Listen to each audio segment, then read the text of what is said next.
Are you a clean athlete if you break no rules but cross a moral line? The lines between moral choices in sport. Asthma inhalers are widely used in sports, especially where endurance is required, for instance in cycling and distance running, or in swimming because of the chlorinated environment. We know that athletes have a higher prevalence of asthma-related issues in the general population.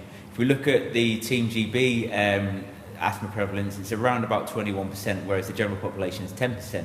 The reason for that is that the ventilation rates that elite athletes get to during their sport is greater than the majority of people in general population. So that means that their lower airways have to warm and humidify the air. That causes inflammatory processing in the lower airways, and so they're more susceptible to having a bronchoconstriction, which is basically what asthma is. Therapeutic Use Exemption, or TUE, is a system put in place by the World Anti-Doping Agency to allow athletes to use prohibited substances if they have a genuine medical need to do so. The use of asthma medication grabbed media attention when the UK parliamentary investigation concluded that although no WADA rules had been broken, Team Sky had crossed a moral line when it used a prohibited substance under therapeutic use exemption without real medical need. Pain, or the body's perception of pain, is performance enhancing under certain circumstances.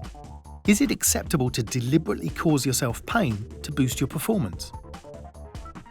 Boosting, deliberately inducing autonomous dysreflexia, is a practice among competitive Paralympians in wheelchair events. It's a very dangerous condition that can cause cerebral hemorrhage, stroke, heart attack, seizure, and death. So, Paralympic athletes with spinal cord injuries can boost their performance by breaking their toes, sitting on pins, squeezing their catheter, having a full bladder, and in male athletes, squeezing their scrotum. So boosting doesn't just cross the moral line, it also puts athletes' lives at risk. Although the International Paralympic Committee, IPC, forbids athletes to compete in a hazardous dysreflexic state for health reasons, boosting is not specifically listed as a prohibited method on the WADA prohibited list, despite significant performance-enhancing effects and danger to health. Boosting is unique to athletes with spinal cord injury. But what about less gruesome or risky means of enhancing athletic performance?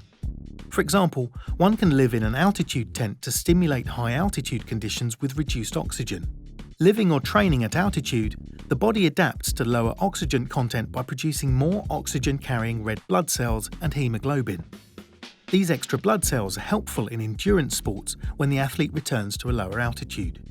The effect is the same as the banned practice of blood doping, but without an actual blood transfusion or drugs. Use of altitude tents, masks, or training in simulated altitude conditions are not prohibited methods in competitive sport, but using drugs such as erythropoietin, known as EPO, for the same effect, or blood manipulation are. Where you draw the line, up to the hard line, is a matter of choice. Where do you draw your line?